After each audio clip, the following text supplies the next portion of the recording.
plus de suspense pour la victoire finale. En revanche, pour le podium, là, tout semble ouvert avec un Romain Bardet qui est en embuscade et qui nous a encore surpris dans ce chrono. Oui, moi je l'ai suivi pendant toute la longueur de ce chrono et j'avais pas l'impression qu'il avançait beaucoup. Je trouvais qu'il avait gros, qu'il relançait pas vite et puis le résultat il est là. Donc c'est lui qui avait raison et moi qui avais tort. Et il nous a vraiment surpris. Il a fait un bon contre-la-montre. Il fait 5e si mes souvenirs sont bons.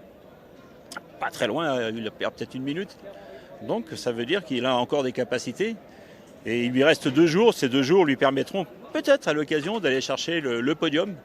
Il n'en est pas bien loin, il a que 41 secondes, donc tout est possible, surtout quand on sait que demain, quand on arrivera, c'est à Saint-Gervais, donc c'est dans une côte, là il peut se libérer un maximum pour finir.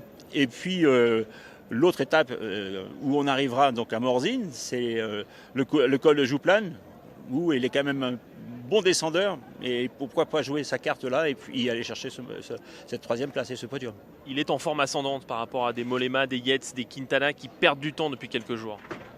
Mais j'espère que ça va continuer, parce qu'il reste encore, comme je dis tout de suite, c'est 2 jours, et ces 2 jours sont très très très importants. L'importance de son équipe sera déterminante, parce qu'on l'a vu un petit peu esselé, notamment vers fin au Émosson.